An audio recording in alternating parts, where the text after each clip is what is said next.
Hi dudes, நீங்கள் சொல்லுங்க. இன்னைக்கான கொஸ்டின் என்னன்னா, ஒரு கல்யாணத்துக்கு போயிட்டு இந்த விஷயத்தால நான் நொந்து போயிட்டேன்ப்பா அப்படின்னா என்ன விஷயம்? ஒரு கல்யாணத்துக்கு போனேன், என் ரிலேட்டிவோட கல்யாணம் தான். ரிலேட்டிவ் கல்யாணமா? சுத்தம். அவங்க கல்யாணத்துக்கு ஒரு 600-700 பேர் வந்திருப்பாங்க. உஷாரு, புரியுது. முதல் கொஸ்டின் என்ன கேட்பாங்க? எப்போ கல்யாணம் உங்களுக்கு? நெக்ஸ்ட் நீ தானே. நெக்ஸ்ட் நீ தானே. இதெல்லாம் கேட்கும்போது எப்படி இருக்கும்? How do you feel? இவனை கொன்னுடலாமா? ரிலேட்டிவ்ஸ் இருக்கும்போது அவங்க எல்லாம் சுற்றி நின்று இருப்பாங்க. நம்ம அந்த பக்கம் கிராஸ் பண்ணாலே போதும், பிடிச்சி கூப்பிட்டு கேள்வி கேட்டுன்னு இருப்பாங்க. என்ன பண்ணுறேன், என்ன படிக்கிற, எப்படி பண்ணுற அப்படின்னு. அதுக்கப்புறம் அட்வைஸ் ஆரம்பிச்சிருவாங்க.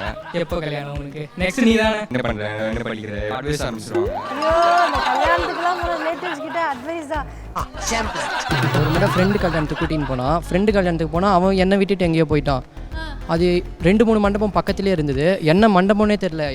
எது என் ஃப்ரெண்டுக்கு அக்கா கல்யாணம், அது எங்கே நடக்குதுன்னே தெரியாமல் சுற்றிக்கிட்டு இருந்தோம்க்கா ரொம்ப நேரம். நான் யாரை மாமான்றனோ மாமான்னு கூப்பிடு, யாரை மச்சான்றனோ மச்சான்னு கூப்பிடு. சரி டூட் சொல்லுங்க, இந்த ஒரு கல்யாணத்துக்கு போய் ஏன்டா போனோம் அந்த கல்யாணத்துக்குன்னு என்னைக்காவது யோசிச்சிருக்கீங்களா? நான் ஃபேமிலியில் கூப்பிட்டாங்கன்னு போனேன். கசின்ஸ்லாம் வருவாங்கன்னு என்ஜாய் பண்ணிட்டு தான் போனேன், ட்ரெஸ் எல்லாம் பண்ணிக்கிட்டு. ஆனால் அங்கே போனேன் எங்கள் அம்மாவோட ஃப்ரெண்ட்ஸு. கொடுமை கொடுமை. போயிட்டோம், கரெக்டாக கல்யாண மண்டபத்துக்கும் போயிட்டோம். பார்த்தா வந்து முன்னாடி அதே மண்டபமும் பார்த்தோம், அதே மண்டபம் தான், டேட்டும் அதே தான். ஆனால் மாப்பிள்ளை பொண்ணு பேர் வேற இருக்கு வெளியே. ஏன் திமுங்களா? எப்படி? அதான் முதல்ல நானும் யோசிக்கிறேன், ஆனால் எதுவும் வரமாட்டேன். உள்ளே போயிட்டு பார்த்தா மாப்பிள்ளை வேற யாரோ இருக்காங்க. என்னடா இது, மண்டபம் எல்லாமே கரெக்டாக இருக்குது. அப்புறம் தான் தெரியுது 5/6/22க்கு 5/5/22 போயிட்டோம். ஒரு மாதம் மந்த்தை கவனிக்க தவறு அல்லவா? இப்போ என்ன பண்ணுறது? ஃபுல் கட்டு காட்டுறோம், ஃபைனல் டச்சர் 2 பீரோ விடுறோம், கிளம்பி வந்துகிட்டே இருக்கும். ஆக்சுவலாக பார்த்தீங்கன்னா நிறைய கல்யாணத்தில் பார்த்தீங்கன்னா இந்த கியூ தான் ரொம்ப பெருசாக இருக்கும். சாப்பிட்ற இடத்துலையும் கியூ இருக்கும், கிஃப்ட் கொடுக்குறதுலையும் கியூ. நாங்கள் என்னதான் பண்ணுறது? கன்சாமி இது ஆவறது இல்லை, வாப்பா வெயிட்பா. அடங்கு உட்கார கொய்யா. பொதுவாக கல்யாணம்லாம் காலையில் வைப்பாங்களா? நாங்கள் வந்து ஈவினிங்கே போயிடுவோமா? காலையில் கரெக்டாக வைப்பாங்களா? எழுந்து ரெடி ஆகிறதுக்குள்ளே ஒரு வழி ஆகிடுவோம்.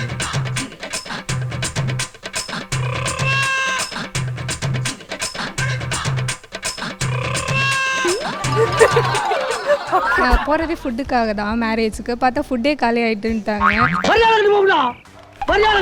ஆக்சுவலி எனக்கு ஐஸ்கிரீம்லாம் ரொம்ப பிடிக்கும். ஸோ அங்கே இருக்க ஐஸ்கிரீம் கவுண்டரில் போயிட்டு நான் போயிட்டு ஐஸ்கிரீமாக வாங்கி சாப்பிட்டுட்டே இருந்தேன். பக்கத்துலேயே உட்காந்து சாப்பிட்டுட்டு இருந்தேன்.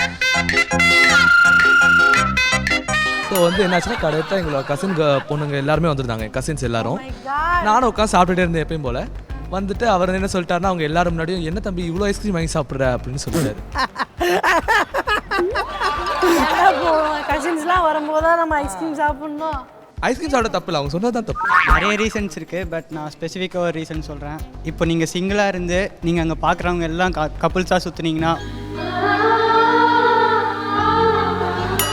ஓ மை காட், ஆல்ரெடி நீங்கள் வந்து நிறைய கல்யாணத்தை அட்டன் பண்ணியிருக்கீங்க தெரியுது, சிங்கிளா.